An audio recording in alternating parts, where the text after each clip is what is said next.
Ma dhabbaa daawade in maamulka Somaliland ay xabsiyada ka sii daanayaan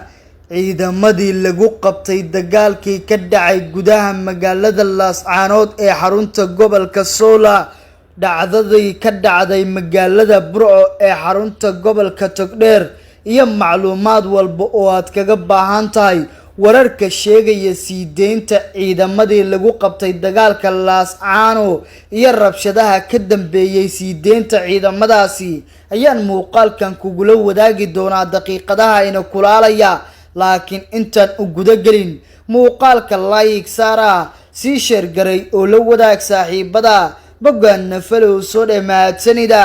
aynu ku bilownay daawadayaal intiini ogeyd shalay magaalada Burco ee xarunta gobolka Togdheer waxaa ka dhacay banaanbaxyo kala duwan oo rabshado wata banaanbaxyadaasi waxa ay ka dambeysay kadib markii la sheegay in xukuumadda Cabdiraxmaan Maxamed Cabdillaahi Cirro ay si fasaxayso raggii lagu qabtay dagaalkii ka dhacay gudaha magaalada Laascaanood ee xarunta gobolka Sola iyadoo dad fara badan oo eheladoodu ay ku xiran yihiin Laascaanood arintaasi ay ka gadoodeen taa oo keentay in banaanbaxyo rabshado wato ay ka dhaceen gudaha magaalada Burco ee xarunta gobolka Togdheer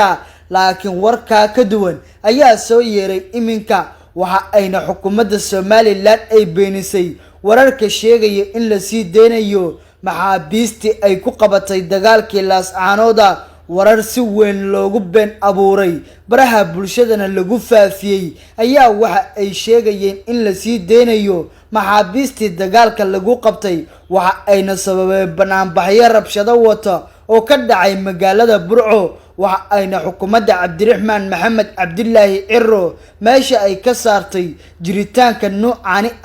ee waqti dhow xukuumadda Somaliland ayaa sidoo kale tacadeysay in kaliya maxaabiista dambiyada fudud galay oo la sii deyn doono munaasabadda 18 May awgeeda wasiirka arrimaha gudaha Somaliland Cabdillaahi Sandheere ayaa sheegay in maxaabiista dagaalka aysan ku jirin liiska la sii deynayo wasiir Sandheere ayaa tilmaamay in banaanbaxyada ka dhacay Burco ay ahaayeen kuwo lagu kiciyay warar aan sad iyo raad toona lahayna sidoo kale isagoo meesha ka saaray inuu jiro ambaba uu socdo qorshe lagu sii deynayo maxaabiista dagaalka fawdada ka dhacday Burco dad ayaa ku dhex jiray fawdadaasi inooma qumana mana noo qurux badna 18 May ayuu yiri wasiirka arrimaha gudaha Somaliland sidoo kale waxa uu carabka ku adkeeyay in dadka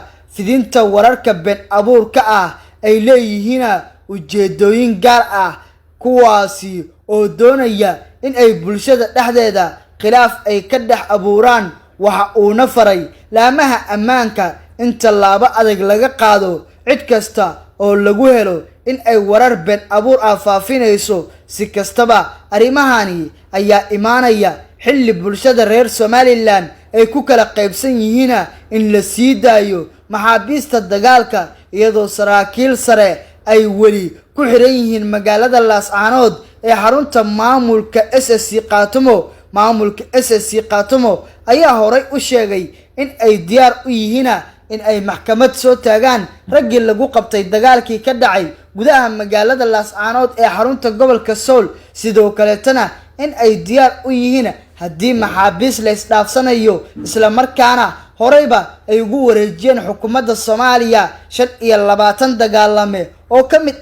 maxaabiistii maamulka Somaliland looga qabtay gudaha magaalada Laascaanood ee xarunta gobolka Sool daawade haddii aad soo gaartay dhamaadka muuqaalka like saara si share garay oo la wadaag saaxiibada sidoo kale qaybta iyo commentiga inagula wadaag aragtidaada ku aadan sii deynta maxaabiista ee banaanbaxyada kala duwan ka kiciyay magaalada Burco ee xarunta gobolka Togdheer oo ay beenisay xukuumadda maamulka Somaliland ee majaraha uu hayo Cabdiraxmaan Maxamed Cabdillaahi Cirro.